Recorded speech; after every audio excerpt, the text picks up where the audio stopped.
Welcome to Cosplay Stitch and Seam. I'm Pannon. And I'm Fire. And I'm David. Hooray! Welcome to the show, everybody who's having a spooky October. I hope so. As always, ooh. I'm sad Halloween, the month of Halloween is almost over.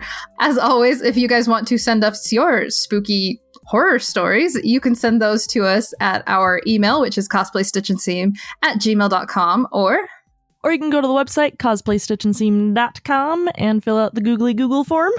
Or you can go to our Facebook page, send us your message there, and while you're there, you can join our Work in Progress Wednesdays, all the awesomeness, share in the community, and just talk to some really awesome people. And while you're on the internet, if you want to help us out, there's a plethora of options. You can leave us a review on Apple Podcast or Stitcher. You can go to our Patreon, patreon.com/cosplaystitch. You can also go to our Coffee account, coffee.com/cosplaystitch. And you can either join us on our live streams if you throw us a couple bucks on Patreon, or if you just want to do hey, here's a tip, and that'll help with our overhead cost. We appreciate all of that.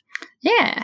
Also, our next episode of Cosplay Chronicles, which is our Patreon exclusive, is coming up November 1st. It'll be Sunday at noon for those of you who are subscribed to our Patreon. And for those who are Mountain not... Standard Time. Yes, Mountain Standard Time, sorry. And for those who are not, the episode will still be available via audio format the month after. Ooh. Ooh. Why is that spooky? Spooky! It's not spooky. God, this episode's releasing just before Halloween. I gotta be all extra spooky. You gotta be extra. Yeah, we always gotta be extra. So, Just plain extra. yeah. So I'm very excited this week. We have a special guest, Aimee Woodworks. I'm super excited. Hello, Aimee. Why don't you tell us a little bit about yourself? Okay. Hi, I'm Aimee. I think my bigger claim to fame, so to speak, is over the last 6 years, I've been employed as a cosplay woodworker. So my main source of income has been wooden cosplay props. I've made over 800 life-size props in the last 6 years. Yeah. Wow. Which has been an interesting adult life. Yeah. Yeah. It's a lot of fun. It's a lot of work, but I get to meet a lot of really fascinating cosplayers and help them make their dreams come true. Though I do cosplay a lot less myself than perhaps I did over 6 years ago, because all my time is instead spent making things for other people. But it's still better than a normal job, I would say. Making cosplay props for a living. It's a lot of fun. More recently, I've always been into cooking as well, and one of my deep-seated fandoms is the Legend of Zelda series. And Breath of the Wild recently came out. By recent, I mean in 2017, which started me down a crazy rabbit hole journey of deciding to make every single recipe you can find in that game. And there's over 150 recipes in Breath of the Wild alone. So I started just doing it for myself, making a bunch of these recipes and writing them down, because I'm a scientist. And so you have to write things down in order for them to count. Eventually I had over 50 recipes and decided, this could be a book. But unfortunately, I'm a horrible perfectionist. And so if I was going to make a book, it needed to have everything, and not just from this one game, but everything. Everything. Yeah. So the last 3 years, I've been still woodworking and doing all of that because a girl needs to eat. But also working on this gigantic Legend of Zelda cookbook. It's called the Unofficial Legend of Zelda Cookbook. Yeah, it sounds like you're eating really good with that, because it's amazing. A very good point. It's been quite the little cooking adventure. Nice. Yeah. So, hello. Yes, that's me. Hi, I'm Aimee. So, Aimee, where can we find you online? Oh, yeah, that's a good question. I have a weird first name. It's Aimee, but it's spelled Aimee. It's French. I'm not French. I'm not sure where that came from. But my last name is actually Wood. So I had to use the pun, Woodworks, because woodworking. Hey. So, yeah, puns. Aimee Woodworks. That's .com, or you can Google me, or you could just Google the Unofficial Legend of Zelda Cookbook, and that will come up as well. Yeah, thank you. Awesome. Like self-fulfilling prophecy with your name there. Yeah, it was actually quite disappointing. I come from a long line of woodworkers, like back into we came over from Wales centuries ago, like deep. Except it skipped my dad. So I know. So I have apparently my granddad and my great grandparents and just so on and so forth all had woodworking, and I just had to teach myself instead. So you're just fulfilling the prophecy at this point. I know. I do feel very much like I'm connecting with my ancestors or something whenever I'm making a keyblade. Yeah, I'm not sure how proud they would be. It's in your blood. So speaking of your roots, what got you into cosplay in the first place? Oh, yeah. Okay. So me, tiny, 14 or 15 years old, hear about a convention called Nandesukan in Denver, Colorado. And me and my brother, we beg my mom to take us down to Denver, and we go, and it's amazing. And I buy my first pair of cat ears. And that was I don't know if you can count that as a cosplay, but like a Neko girl. And so I feel like the next 2 years, I think I cosplayed Misa from Death Note or something. Oh yeah. Thankfully there are not a lot of pictures from this era.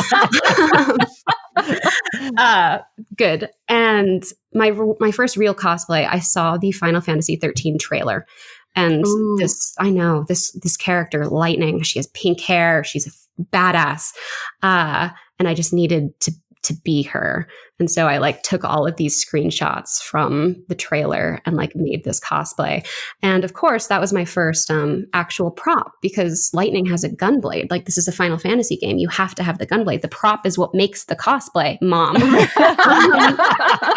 So I dragged out, my dad had some old scroll saw in the back of his garage, and I dragged that out and figured out how to make it work. And I cut out my first gunblade and cosplayed it. I actually cosplayed it to Wasabi. It was a convention in Denver a long time ago on the weekend that Final Fantasy 13 came out. So I felt very, I know.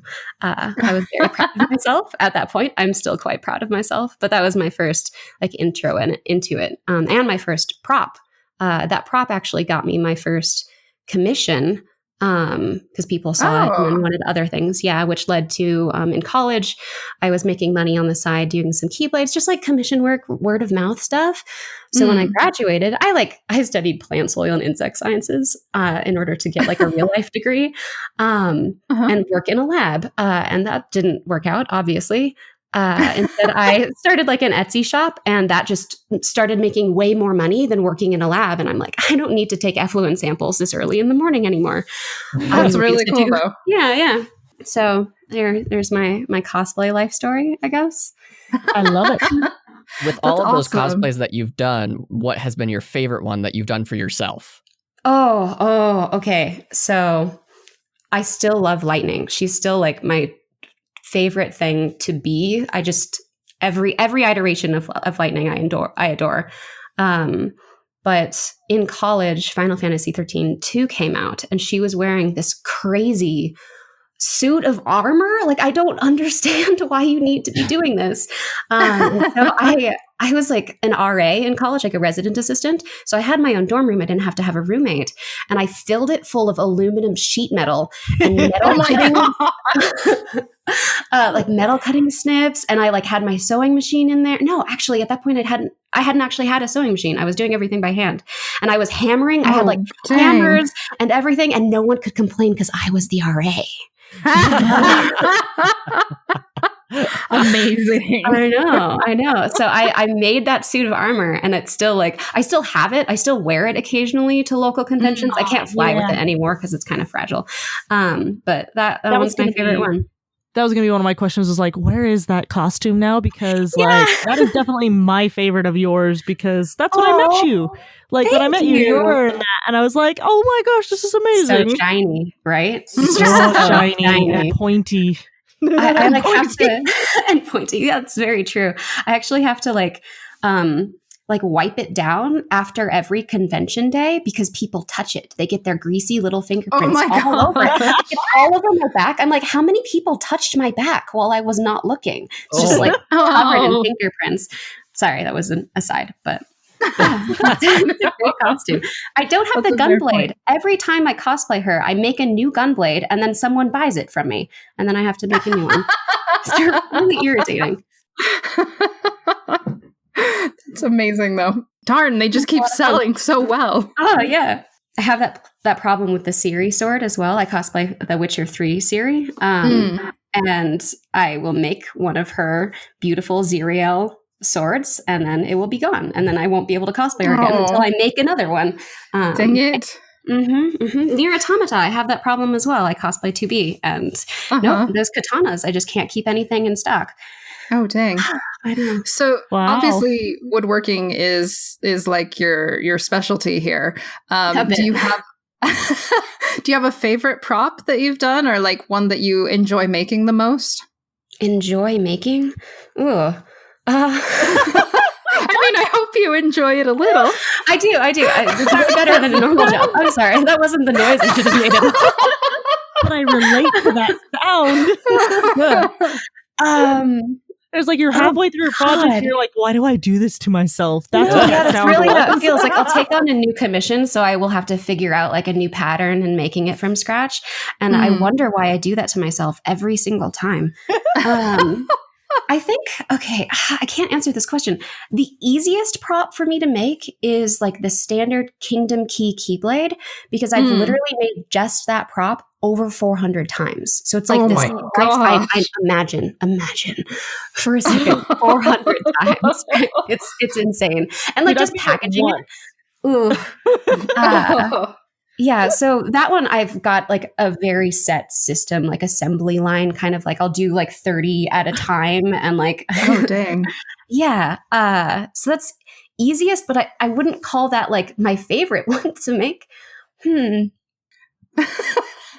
just one you're very good at making. Yes.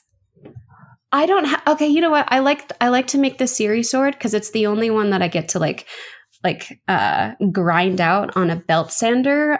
So I feel like I'm making a real sword. Oh my gosh, like, yes. It. Yeah, do you know like that motion, right? Against like this grinder, and like I just feel like a blacksmith, and that's all I really want to be. This is why I love you so much. You get that feeling. It's just a good feeling. Be careful with those too. I've had some injuries on that belt sander. Dang. It's not something you want to touch with your bare skin. I nick my knuckles on that all the time. The side of mine has this circle grinder, and it goes at the same time as the top thing. And I do all of my woodworking on the floor, like everything is on the floor. And so I'm sitting on the floor while I'm woodworking, and I just like cross like Indian style, like my legs, and I just push my knee into the side of this. It's horrifying. I had like a welt like for 3 months. Like it. I'm sorry, it was a gross story, but it was a lot of blood. I was fine. Oh, sad day. So I'm really curious with your props being made of wood. What's the average weight? Oh, yeah. Actually, so I use primarily pine wood or poplar wood. If it's a low density wood, I'm very concerned. Like most of my stuff is used directly for cosplay. It's not generally decorative. I mean, people do hang them on their wall, but like mostly it's used for cosplay. So I want somebody to be able to hold it for a long posing session without feeling like overweighted. I try to keep down everything below 3 pounds. So my standard blade is like 2.5 pounds, and that one's really well weighted. Like you could hold it for hours, like arms outstretched, assuming that you could hold your arm outstretched for hours anyway. The heaviest one I've done, Riku. I don't know how familiar you guys are with Kingdom Hearts, but Riku has very. Good. I'm in good company. He has like a car key. Like just like a gigantic car key now. And that thing was worth its weight is like 7 pounds. It's like the heaviest thing. But I think it's supposed to be kind of heavy. Yeah, I made that exact Riku like last summer. Oh yeah, you did. Okay. How did it go? But I made the mistake of making it out of MDF. Oh, And, yeah, No. it is incredibly heavy, and he always does hold it like straight out. So like I did it like a few times, and for our skit and stuff, and I was like, nope, I can't do that. I can't. It's too much. I'm so sorry. I thought you were going to say that we were going to make it out of foam, and I was like, yeah, foam makes sense. Well, no, that was. No, I tried it. I tried it with foam first, and I just couldn't get like the clean cuts I wanted, and so it's beautiful out of wood. If you ever want one, let me know. Yeah. Also, Pannon, if you ever want clean cuts out of wood, I've got that belt. Bandsaw. There we go. I almost said belt sander again. Bandsaw. Like I'm really happy with how it looks. It's just very heavy and definitely photo shoot only.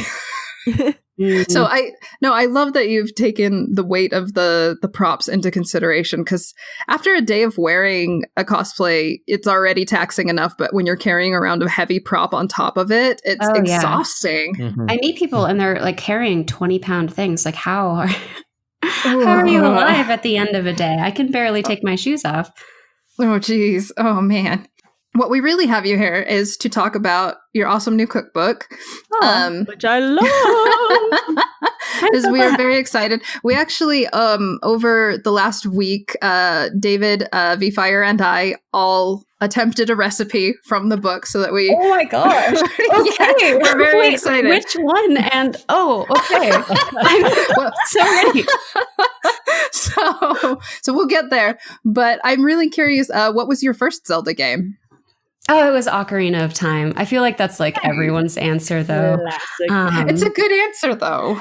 Yeah, it's just like a really good intro, and just like it hit right at that. Like I was 8. I was at a cousin's house, right? Like you're just like being introduced to a video game by your older cousin, and then left alone for like 6 hours, and that'll make a fan out of anyone for the rest of your life. Exactly. I mean, there are worse drugs to be into, right? It's fine. Yeah.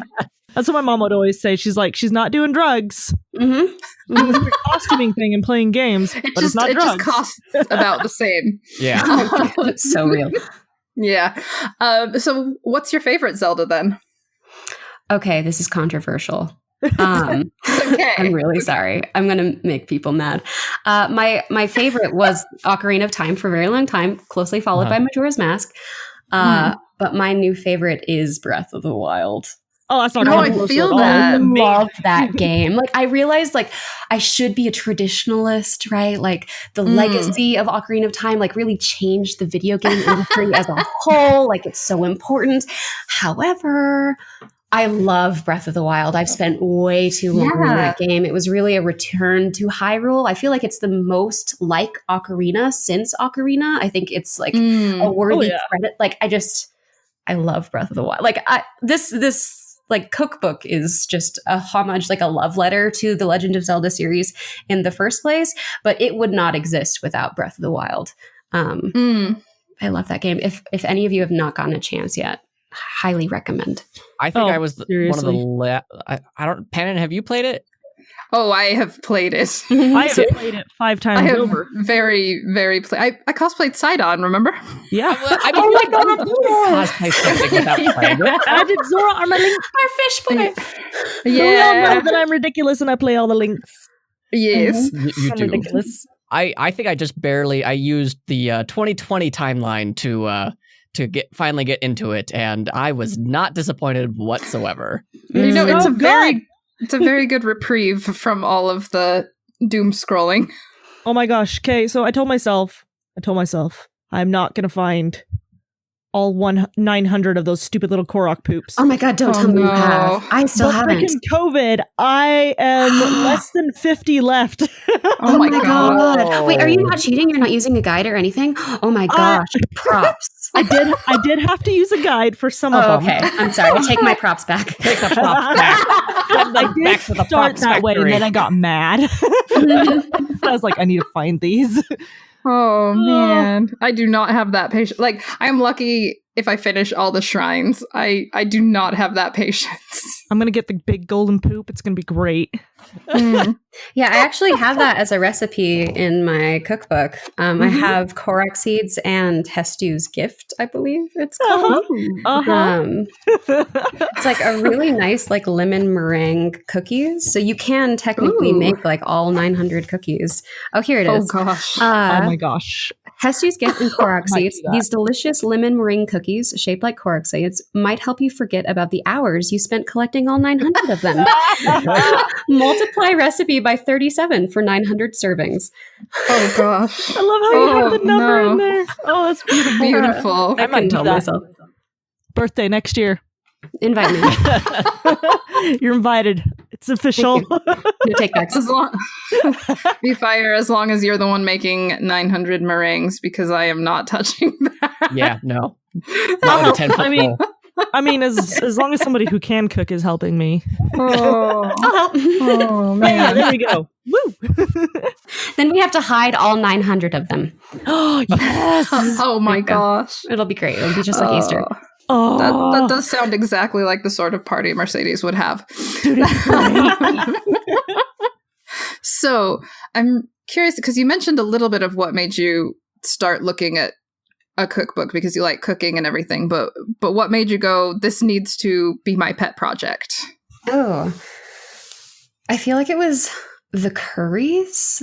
Like those little, so you can like mix ingredients in Breath of the Wild and like come up with ridiculous things.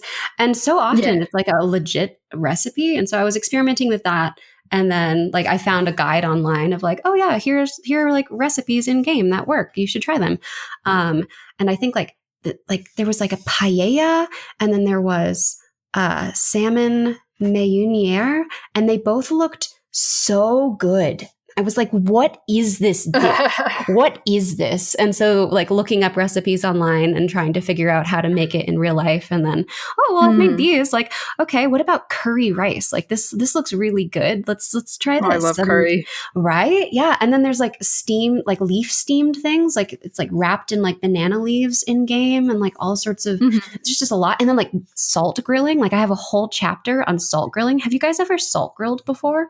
I haven't, but I have like the recipe. My brother-in-law salt grills though. He does. Yes. He does so many things, and I'm just like, hey, so I'm gonna have you look at this recipe book, and if you have any like, I bought the non-master edition so that I can write in it, because I'm like, I want to try these recipes, and then I want to like just have fun with it, because I suck at cooking. I'm terrible at it. But eventually I'm gonna grab that master edition, because I want that write one too. in it. The cookbooks are made to be completely messy. Like I have already been writing in my master edition, which is funny because I like correct myself on things. Like, you know what? Like 1/2 teaspoon lemon extract is too little. Like we should put more in this. It's always a work in progress. Oh my gosh, the master edition is so pretty looking though. Like, my goodness, good job on that. Thank you. I spent a long time designing it. Really, the thanks goes to those 1,511 backers last year. Seriously. Because I would not have been That's able to amazing. afford a first print run on this crazy master edition or the ribbon bookmarks. I just keep looking at the ribbon bookmarks, and that's just my favorite part. So, like, I'm really curious, like, how you said it was about 3 years that it took to like test and compile everything, wasn't it? Yep. Oh my gosh. I started like pretty soon after getting a Switch and Breath of the Wild. I want to say like April or May of 2017. 2017 is when it came out. Yeah, something like that. And then I can't believe it's been that long already. I know. The Kickstarter was last year in August, but the Kickstarter unlocked like over 50 bonus recipes, and during it, like I was finding more things that I could technically convert into food, like Korok seeds and things. So over 100 more pages were added just from August through Dang. ordering the print run in January. Yeah. So I finished everything in January. I ordered everything, and the first print run arrived to me in May. And I had ordered enough for the Kickstarter, and then like a few hundred more just to sell. And we like sold out, and I planned well and saved enough money and did not spend anything so that I could afford to do the second print run, which should be to me by November. I saw that on your website. Yeah, that is awesome. I'm excited. It means my just garage in time for will be Christmas. full, but yeah. If any Zelda fans were thinking of something to get for the holidays, it's like how many recipes are in the book in general? Yeah, it is a lot. So the standard edition has. It's difficult because it's like what parts do you count as recipes? Because like I have like an interesting. There's like a skewer adventure chapter that has like you're picking and choosing like your like own cooking adventure as you go along. So it's difficult. Like, is that one recipe or is that technically like 12 recipes? But in general, it's like 195. Yeah, I don't know. 195 for the standard edition, and then it's like 202 for the master edition. It's like an additional 7 recipes for the master chapter for the master edition. Which are nice. Like if this cookbook had like a boss chapter, it would be that master chapter. Like it's like very difficult, like high caliber cooking.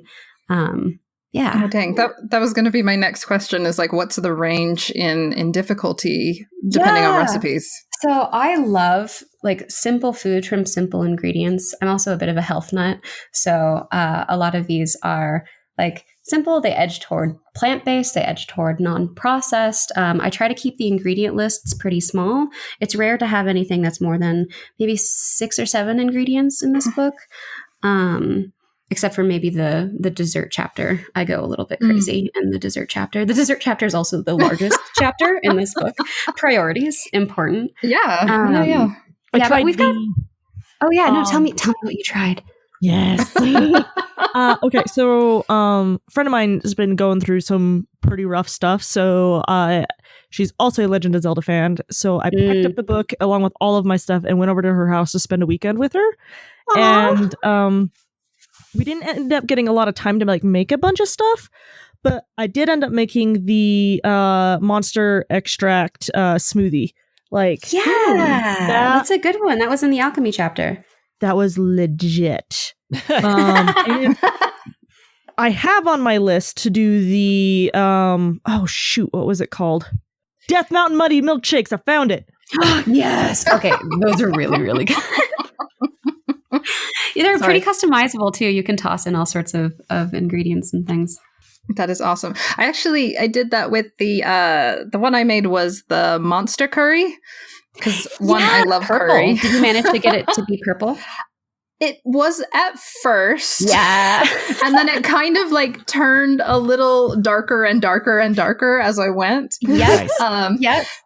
Which is funny. It's funny because the taste was amazing. It was like kind of sweet, kind of earthy, and still like a very mild curry, unless you want to kick it up a notch. And it depends on the day for me.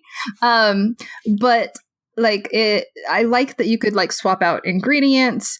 And it was a ton of fun to make. And I like creating recipes that are more customizable. Like this is your food and your cooking. Like, you know how much cayenne pepper you want to put in. Maybe that is none. Right. Maybe it's something different than this.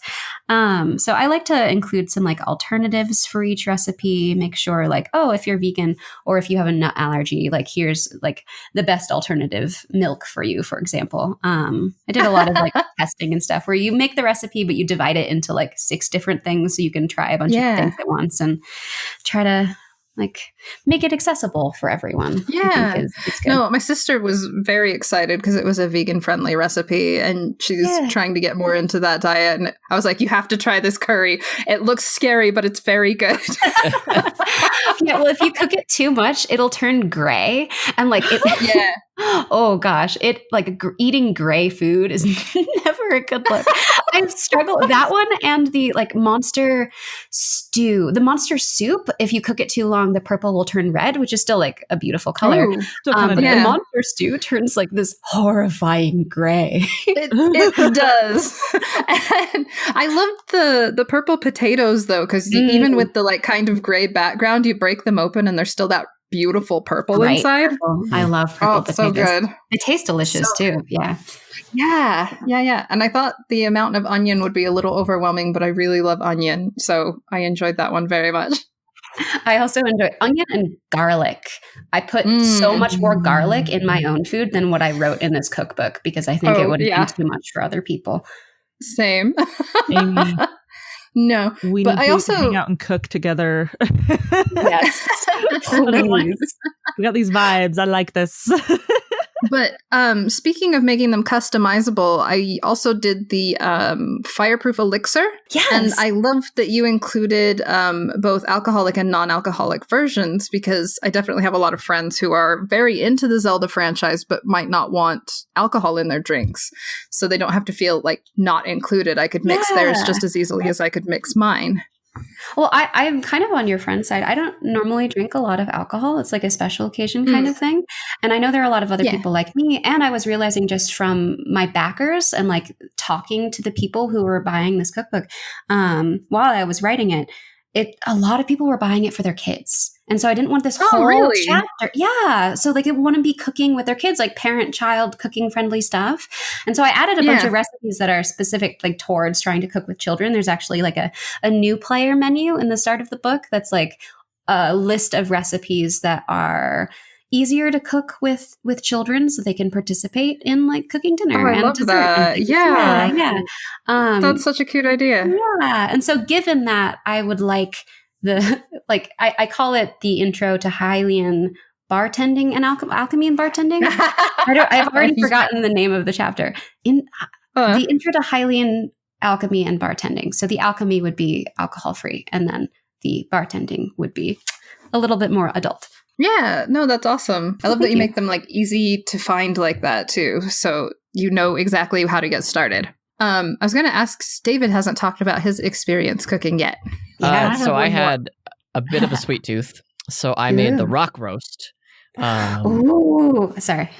But instead of using bones as the recipe called for, I used large pretzel sticks. Oh, that's genius. Because it said because the recipe was like, if you want to make this thing with, I think it was like a strawberry jam of some sort of a filling for marrow. Yeah. There's like a white chocolate filled with lemon raspberry marrow recipe in this book that makes delicious bones. Yeah.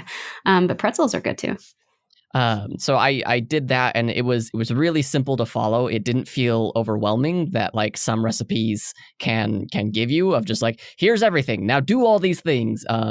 It felt like a decent paced amount of time. It felt well thought out as I was doing it. And it was tasty as I was coming down here. I try not to eat sugar or too much dairy before we record an episode, but as I was coming down here, I saw my wife with the whole tray out of the fridge, just nomming on them one after another.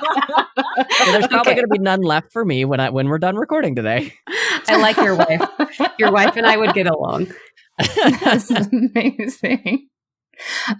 V-Fire, did you have a favorite among the ones? I know you talked about one of them, but did you have a favorite among what you've made? Yes. So I've only made actually just the two things so far. I keep the book like next to my bed, so I like read it at night, thinking about all the things that I'm gonna make with it, and then end up not, because I'm a terrible cook.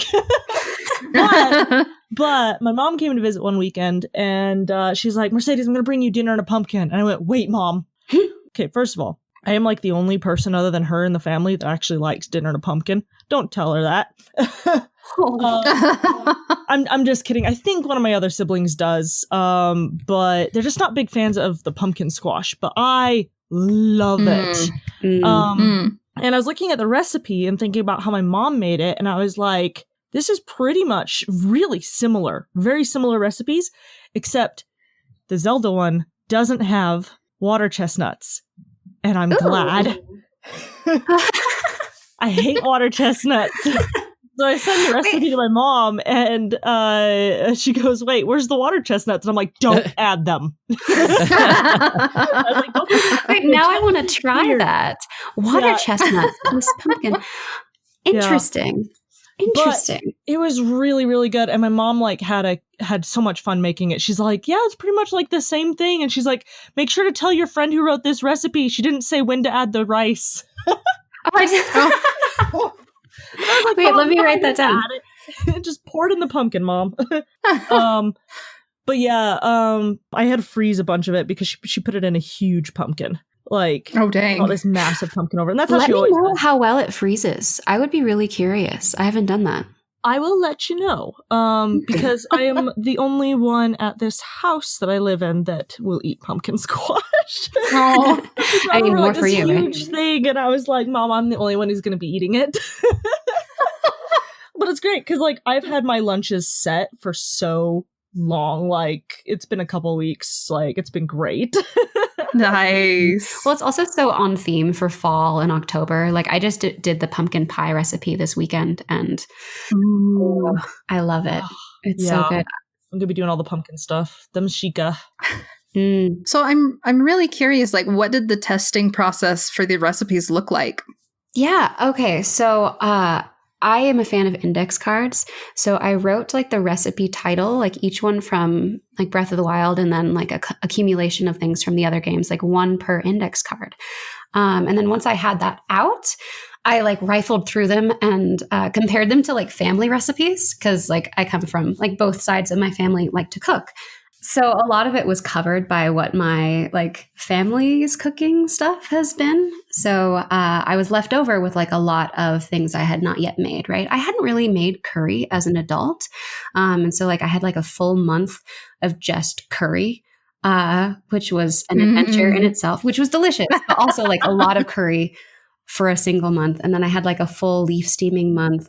A lot of like the dessert stuff, I would take a few like 3 or 4 recipes online and kind of mix and match and simplify, just because I think a lot of recipes get way more complicated than they need to be. Plus, a lot of the recipes that I was pulling from games already had like a list of ingredients. So you might already say like, oh yeah, add wheat and milk and salmon. So I need to make sure that those are probably included in whatever recipe I'm making. Yeah, I guess that was kind of the experimentation process. I made everything at least, I was about to say twice, but actually a few things I only made once. It's like a slight variation. A lot of the editing process was just going through the directions over and over again, having friends read through it, having friends make, like I had like a series of taste testers of like, okay, can you get through this recipe? And a child get through this recipe? Okay, perfect. Then we're there. Except for the master chapter. All bets are off for the master chapter. That one's very complicated. Dude, I'm excited. Now I want to try the Master Quest. I've got the Master book already sitting in my cart right now. I'm going to decide if I am going to overdraft to get it or not. Don't do that. Let me know. So I'm curious, out of so many recipes, is there 1 or 2 or however many that you make regularly? Do you have a favorite? Oh, that's actually, yeah, that's a good question. I think, okay, so I would say a lot of the curry stuff I make regularly. A lot of the, like, I love like fried rice stuff. There's like an almond rice recipe in this book that I really love.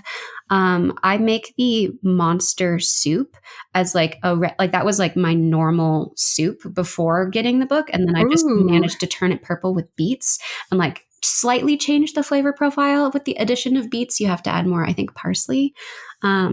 And that is so delicious. I love how purple it is, as long as you don't cook it too long.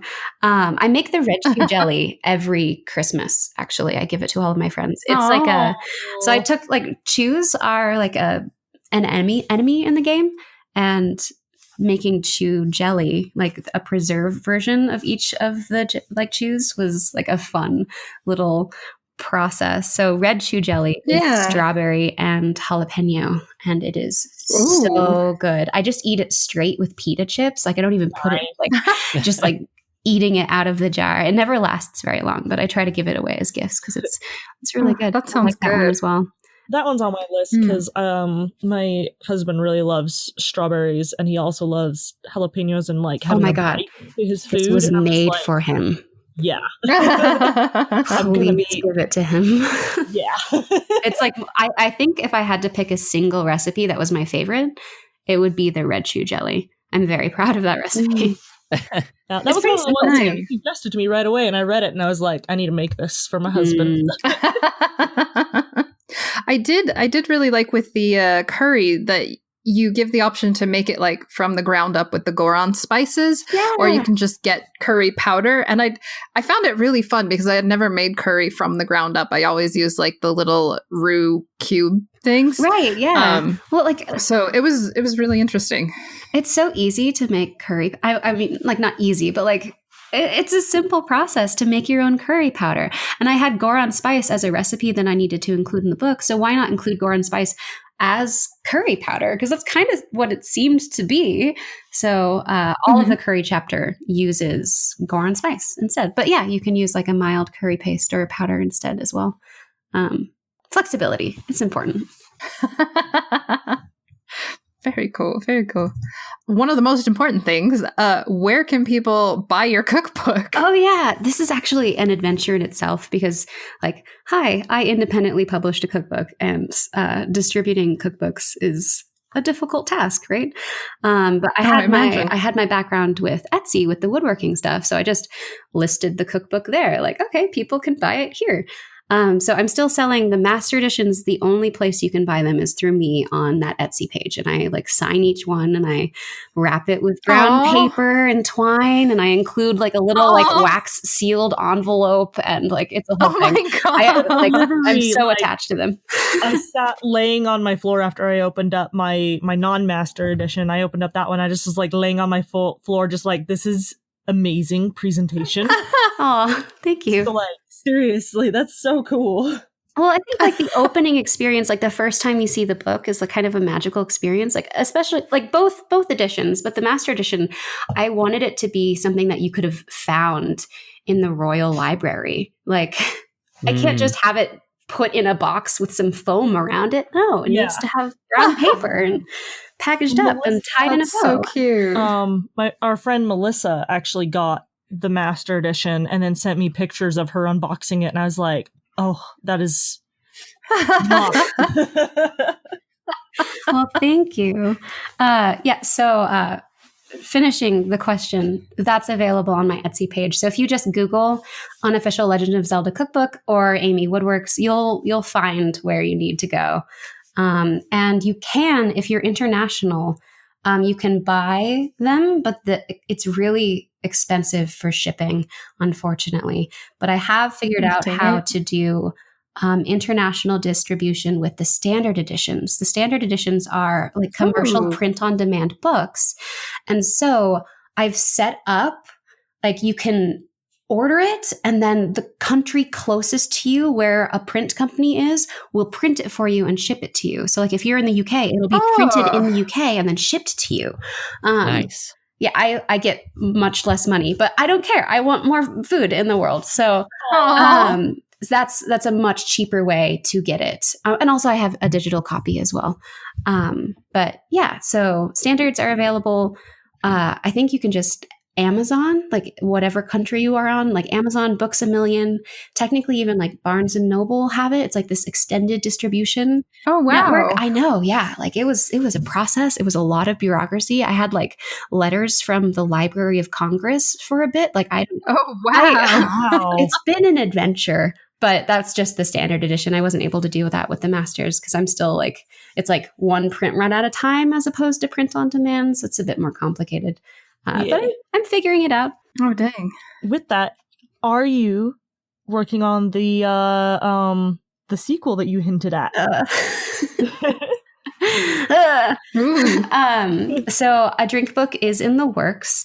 I have one chapter of this book as the intro to alchemy and bartending.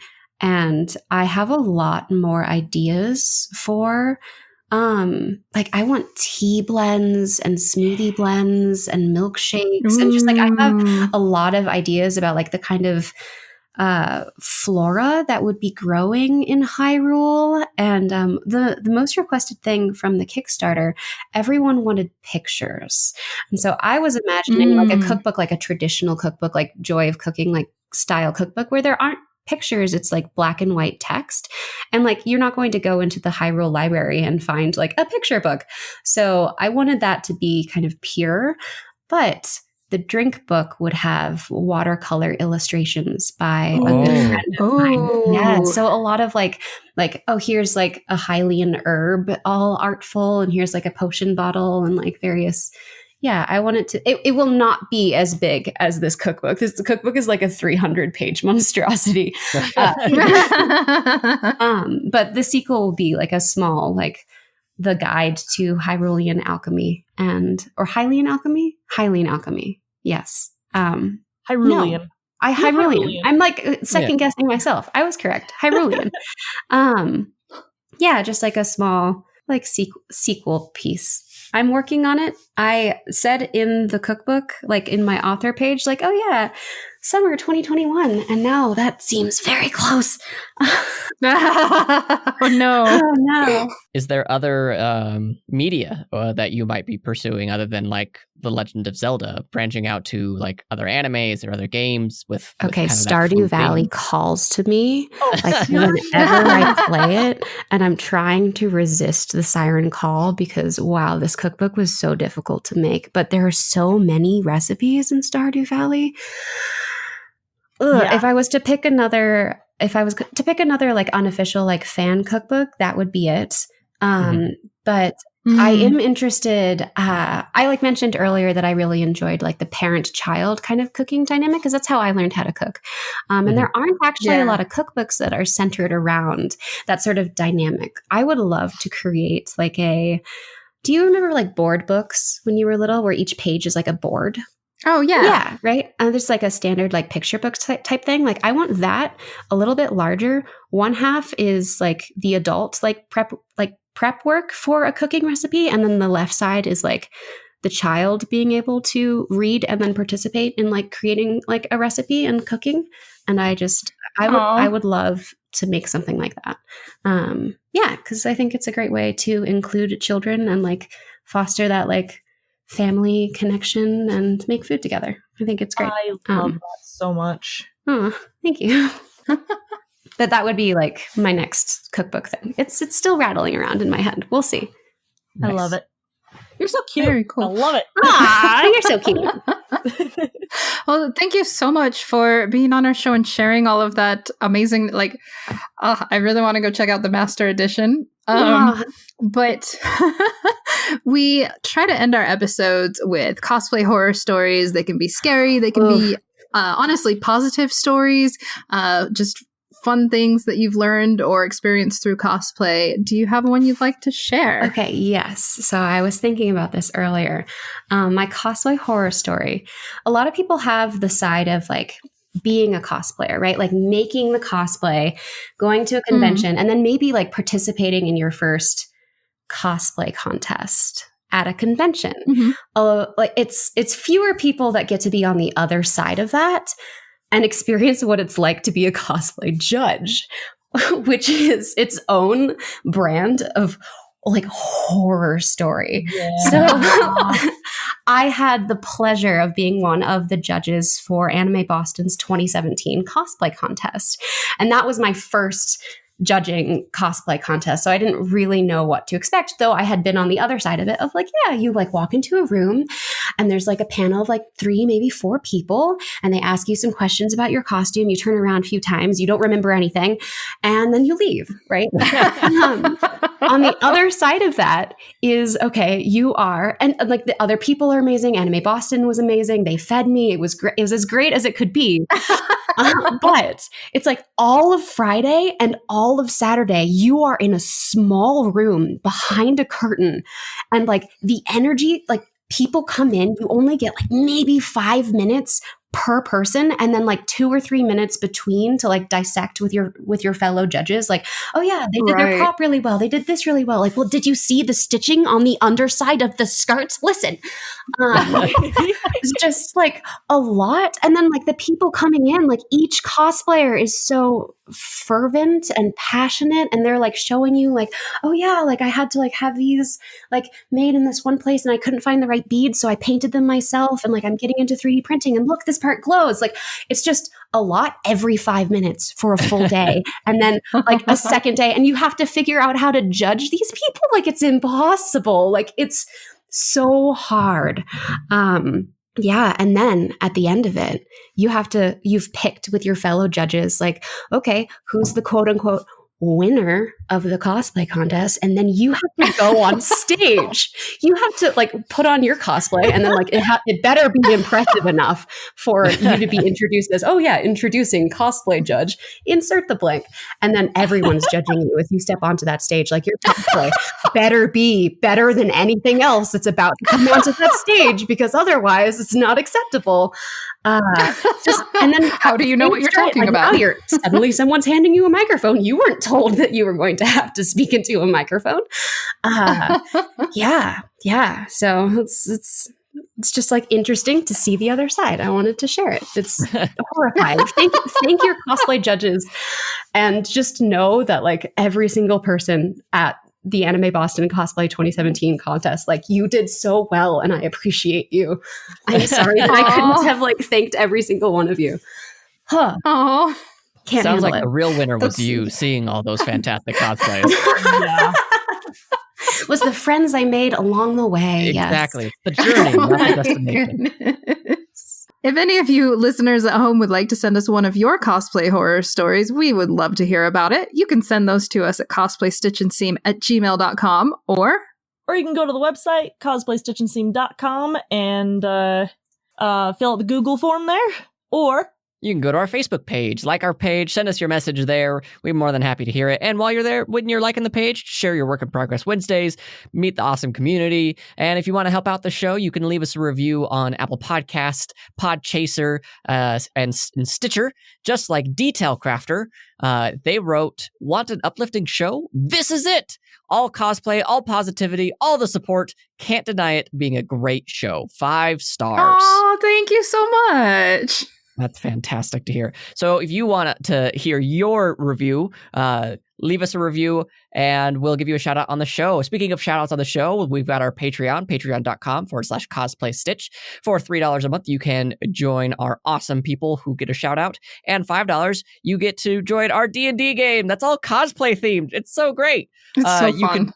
You can join Gloria Shu, Sudi, Stacy Pitt, Shock H, and Silver Deeds on our Patreon. And on the first Sunday of every month, we record our live stream. And I've worked out a lot of the bugs. It's so exciting. And our coffee account, coffee.com/cosplaystitch. yes, if our coffee account gets, I think, $25 more, maybe $50 more. I can't remember. It's not in front of me right now, but we will do an episode where Pannon and I will do Pannon, David, and I, because David's become so much more part of this. We're going to talk about dumb stuff we've done in cosplay. Oh, yay. I was going to say, is it the drunken episode or just the dumb stuff? No, Okay. it's the dumb stuff. I mean, we could be drunk while we do it if we want, but I might need to be. It just gets more exciting as we go. And then it has technically gone past 100, so technically I have to drink some coffee for one of these episodes. Oh boy. I'm excited for that. Technically, I'll promise that. So we'll have to decide on a future episode for me to drink coffee on and be wired AF. The coffee for coffee episode. Indeed. Nice. Well, thanks as always to Macy Roberts for the use of our theme song and David Jeffress for his amazing editing. David, how are your podcasts going? Well, if you like Dungeons & Dragons, go to Dungeons & Chill. We're getting our Curse of Strahd stuff. It's so great. The pancakening, it couldn't have been better. Then there is Comic Trades Monthly, where next month we're going to be talking about Berserk, and our Marvel versus DC bracket, where we talk about Marvel movies versus DC movies, and it's taken us so long to get through this. We're so glad I bet. that no more movies are coming out right now, because it's just been constant catch up. Oh, so, That sounds super fun. Well, check out that. Thank you, listeners at home. Thank you, Aimee, for being on the show today. Thank all of you so much for having me here. It was a pleasure. Yay. It was so nice having you. Where can people find you again? Aimee Woodworks, AIMEE, and then Woodworks is normal. Yeah, thank you. Sign up for the what is it? Newsletter. I was like, what is this word? Newsletter. She's got a newsletter, so you can find out about, that eventual alchemy and bartending book. Which I'm yes, true. Thank you. I'm very excited for that. Me too. Also, Once it's done. And props. Mad thanks to our listeners at home. We love you lots. Remember to be that positive change you want to see in your community, and we will see you next time. Bye, guys. Bye. Bye.